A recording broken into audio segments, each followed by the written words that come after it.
Hello everybody, Nathan here, and today I'm bringing you a little look at a new game just about to come out called Lost Sea.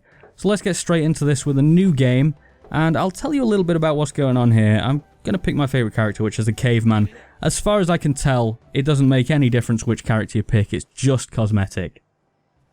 So, what's the background to this game? Well, you've crash-landed your plane in the Bermuda Triangle, and yes, this caveman randomly had a plane. Why wouldn't he? That totally makes sense. Anyway, your goal is to get out of the Bermuda Triangle, as you might imagine.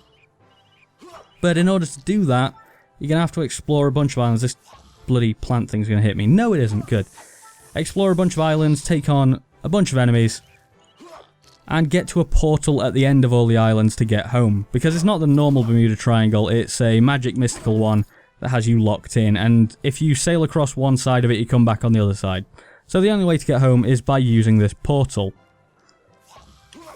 I'm gonna die to these frog things really badly, aren't I? Yeah, I suck at this game, by the way, if you hadn't already noticed.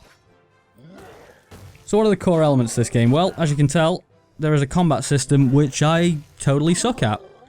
It's all about timing and learning the patterns of your enemies, so there's quite a bit of enemy variation, which there really needs to be, because otherwise the combat system would just be chopping and chopping with this machete. But if you die, you die. It's a permadeath game, sort of a roguelite sort of idea, where you have a run, and each time you'll get, well, not each time actually, you'll get slightly better, but your previous run will help you with the next one, because you get to keep some gold and some experience, which can buy upgrades, which I should be able to go and show you now. I think I've probably got enough for one upgrade. So, obviously there's a little store at the dock where you can buy special things. No, I haven't got enough for sprint. I haven't got enough for anything. But it's all sort of standard stuff, like you can run a bit faster. This will highlight the way back to the ship. Dropping healing items. That one I need. I was going to complain a little bit later about the fact there's not enough health potions in this game, so that would be incredibly handy for me to have. But anyway, as I said, there's lots of islands that you have to go across, and there is a permadeath mechanic, which would suck if the islands weren't procedurally generated. Because if you think about it, otherwise you'd just be going across the same thing over and over again, because you die and you put right back to the start. But on this occasion, these islands are all procedurally, there we go, got it, generated. Which, I have to say, in the past I've had a big issue with procedural generation, because it tends to mean that the areas aren't actually handcrafted. But in this game they all seem to fit together fairly nicely, and it could be to do with what I think the game has, which is a very nice aesthetic. I really like the colourful sort of nature and interesting enemies and stuff going on. Try and kill this thing. So I think the procedural generation, try saying that 10 times fast, it ain't easy, really aids this game, because otherwise I think this would be really, really dull. Not for the first time, but for the next few runs it would start getting really boring. So let's see if I know this guy's combat pattern. I think you can hit him once and then run. Yeah, we've got this guy now. So once you learn what enemies do... Oh shit. They get quite a lot easier to take down. Like this guy, I'm going to run away because he's going to belly flop me for some reason. And with that being the case, you need quite a lot of enemy variation, because otherwise things would get stale very, very fast. I'm not going to hit that barrel, I almost did. That would explode. There we go. But you are going to spend a lot of time in the combat system. Quickly before I talk about that, here is a crewmate who you can recruit, and they all have unique skills and attributes to help you on your way. This guy, for example, strength in numbers, so when he's nearby or when he's following you effectively, your basic attacks do more damage, you get more XP for things, and you can dig up buried items. Now, as of this point in the game, I'm about 1 hour through, and I've never found a buried item. So I don't know quite what that does. There are different skills, like guys who can build bridges for you to get to new places, people who can unlock chests, and so far they've been a lot more helpful to me than miners ever have, because I've never found anything. But now he will follow me and he'll do a bit of my bidding, and I'll tell you a little bit more about the crew system a little bit later in the video, because I've got some positives and some negatives to go over with that. But anyway, as I was saying, you'll spend a lot of time in the combat system. Can I open this now? Yes, I found a key. You'll spend a lot of your time in the combat system. That is the meat and potatoes of the game. So it kind of needs to be good, right? Because that is the core gameplay loop. If you don't like that, you're not going to like the game. There's nothing up here. Okay. It is strong in places and weak in others, as you could probably expect. As I say, there's a very good level of variation in enemies, and the combat is based on timing and knowledge of those enemies, which is great, because it really includes skill in what you do. If you go into it not knowing what you're doing, you just charge in, you're going to die. And there's no real challenge if you can just charge in, whereas in this game, you really need to know what you're doing.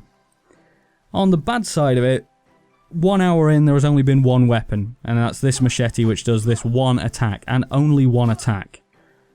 And I've got another issue with it, which is the reach is a little bit ambiguous. Like, this guy here, he can attack teammates. I don't know whether it hurts them, but would I be able to hurt him from here? I don't know, maybe. Yeah, I can from there. So, maybe that's just an issue with me, but I find that I sometimes don't always know whether I am in range of an enemy or not. As for the weapon, I really would like to see them do something a little more crazy and give me a few more things. I believe there are pickups in chests hidden around the place, like I think I found a gun earlier. Couldn't use it at the time though because I was already carrying another item. And I think they need to add in a little bit more of that kind of stuff. Not sure if they will, but I personally would like to see a little more weapon variety and attack variety. I'd love to be able to do something more than just hit this way. Don't get me wrong, it's fine. It takes quite a lot, I think, from Zelda games. Although, as far as I can remember in the 3DS thing that I played not long ago, I can't remember which one it was, Link also had a block move. Not 100% on that, but I think he did. Anyway, found another crew member. This one is a locksmith, so can unlock cases for me and can repair bridges, which is what I was saying earlier. Now, at the moment, these extra crew slots are locked, so in order to get her, which I'm going to have to dismiss this guy and send him back to the dock. He will wait for me if I need him again, but he can't follow me, and he will just disappear for now. So let's recruit this one and grab this tablet, which is key for the game. I'm going to make her pick it up because... Okay, pathing.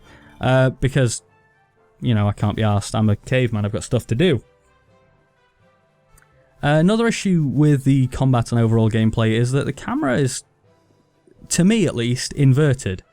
If I want to pan right, I have to move the stick left. So I want to move the camera around my character towards his face now. I'm moving the stick left. That seems counterintuitive to me. I would much prefer a system where it was the other way around, and you cannot change that in the options as far as I can tell.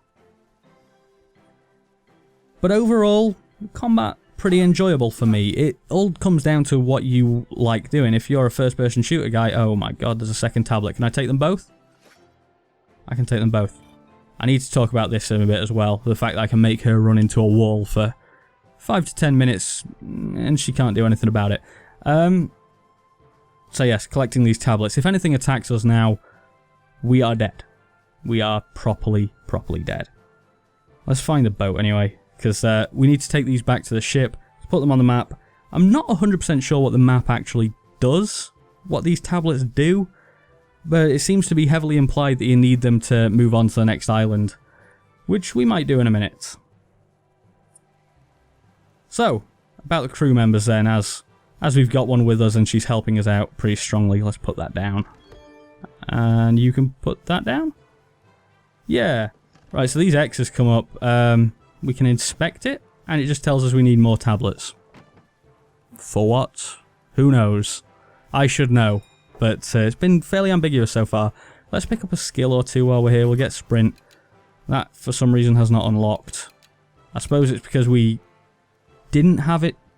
We had to unlock Sprint first, and now we don't have enough to unlock it. That's my guess. Ship upgrades. Let's get the Crow's Nest. Why not? So, about the crew. Like I said, they each have individual abilities which help you with exploration. And some of them make the levels quite a lot easier. There is a ability which is Revive, which means if you die in a fight, you'll just get back up. It only triggers once, otherwise it would be overpowered because you could just never die. But in some levels in the harder areas that is absolutely necessary for you to succeed, and you're going to need... Well, you're not going to need it, I need it, because I suck. Oh, shit. Hidden enemy. That pisses me off. That's just a normal box, but there's a little dinosaur in it that's going to attack me. And I'll make her unlock this chest for me, because she has it. Ah, I think this is body armor, so... I don't want to trigger it now, but I will for demonstration purposes, just to see. I'm invulnerable for a short period of time. Okay, well, I've wasted that. Okay. But anyway, carrying on with the crew. Another big issue, I'm not sure if I've said a single big issue, a big issue I have with the crew is that they won't fight. I've not so far found a crew member that if I get into a fight will help me out at all. They just sort of sit there cowering, and they can die. You see that little heart above her head? She has a health meter. If she gets attacked, she'll die. But she seems to actively put herself in the way of getting killed quite a lot by not doing anything. And as I showed you earlier, there's quite poor pathing. I can run now, so I'll find somewhere where I can trap her and show you just how bad that is. I've actually lost a character entirely by doing this in the past. Not on purpose, I wasn't trying to lose her, she just got lost. As you do. Okay, so, yeah. So if I just dart around this corner nice and fast, no, she didn't do it. Okay, good. Let's go around this corner nice and fast. Yeah.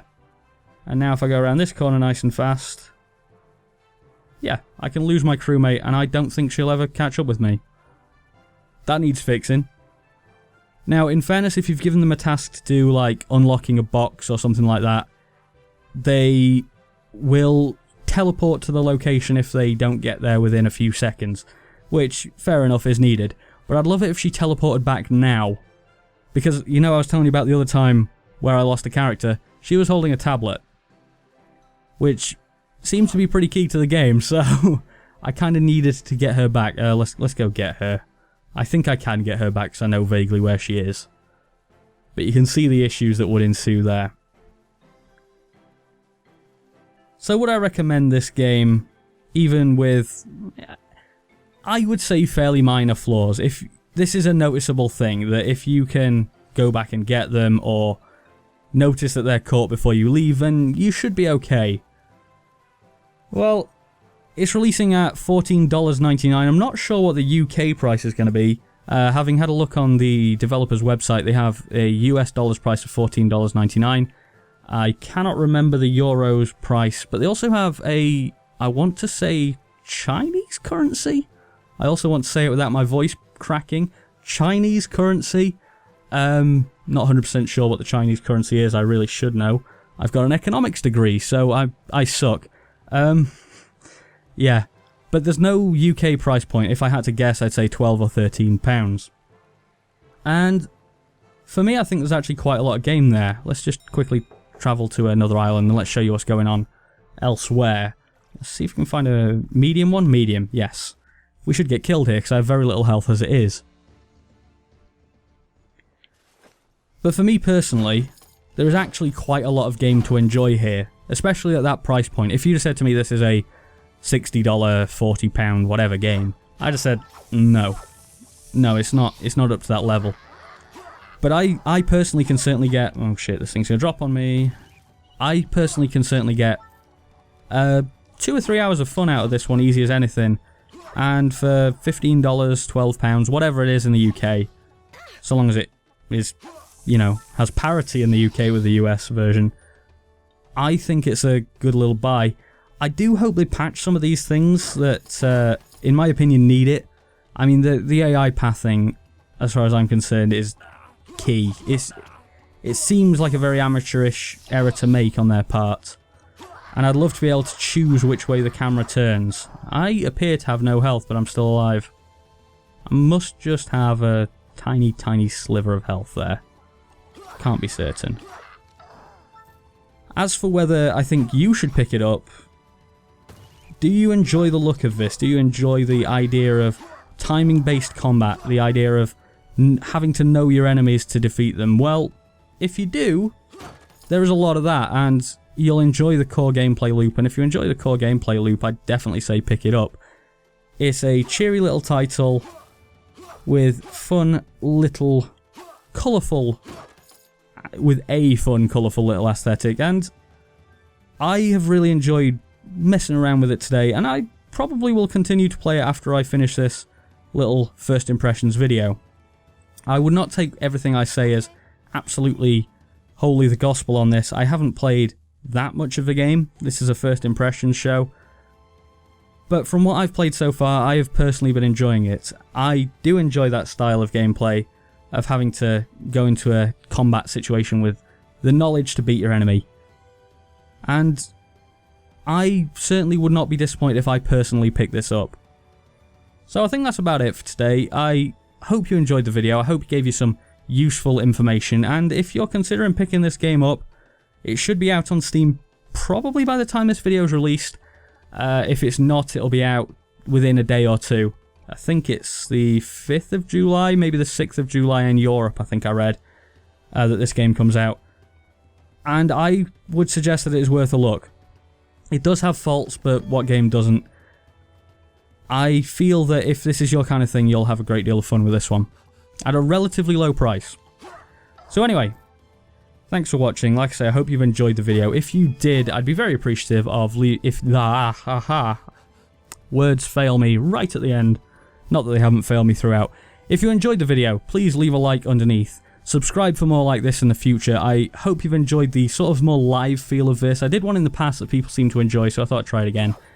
And I might make this a regular thing if people still enjoy it. Subscribe for more, I might have said that, and I'll see you next time. Thanks for watching. I've been Nathan. Goodbye.